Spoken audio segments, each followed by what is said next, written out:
My name is Shawn Dixon, and I own Otis and Finn, which is 3 barbershops located in Queens, New York, and Brooklyn, New York.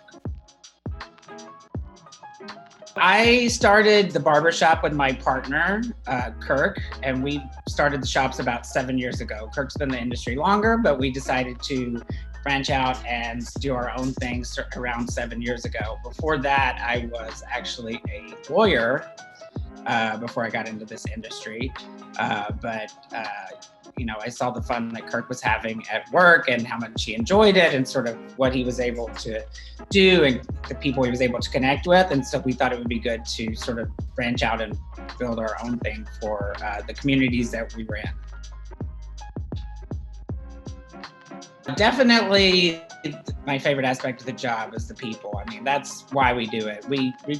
I built the barbershop because I would go to the barbershop and I always thought of that time as sort of like sacred in my week because I knew I had to carve it out and I wanted it to be this like peaceful, welcoming experience. And that's not, I think, always the case. And that's not to talk about anybody else's business because people get to make their own things. But I wanted to create a space where I could go feel comfortable, feel welcome, also just relax and not sort of think about the outside world and that sort of thing. And I felt like there had to be other people in my position who were just sort of looking for that reprieve from New York City once a week to sort of almost like a therapy situation or sort of self-care situation where you could step out of the city, be around people who you knew wanted to see you, were happy to see you, and just sort of relax for a minute. Well, I think it's influenced the work in the sense that, I'm not sure that I totally understood the void there was in the sort of barbershop world for queer people.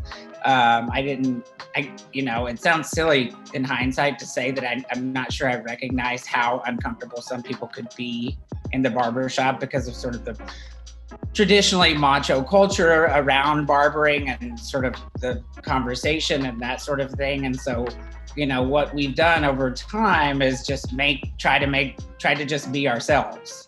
And that's sort of made this space a safe space for people to come and feel comfortable talking about things that are germane to them rather than talking about things that might be germane to their barber and that sort of thing. And we let the clients sort of dictate the terms of the conversation with sort of no limits. And we just make people feel welcome and that sort of thing. And I think, being queer has directed sort of what the company has become, what the barbershop has become, and what our community has become, which is we encourage our barbers to be open. We encourage our clients to be open. We want we want to give people that kind of dialogue that's happening in other spaces, but for our community.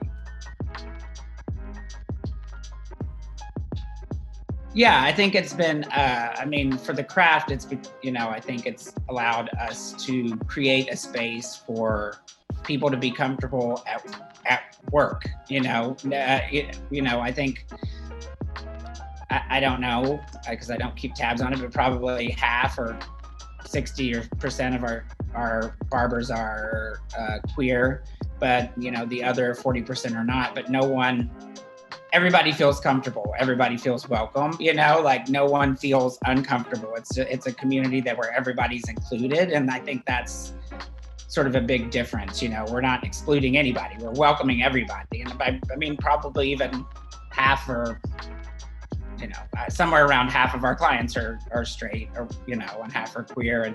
And we always said we wanted it to be a barbershop where a CEO might be sitting next to a drag queen having a conversation about sort of the daily life and like sort of learning from each other, talking to each other. And that's sort of how we build these bridges among different communities. And so our barbershop is for everybody.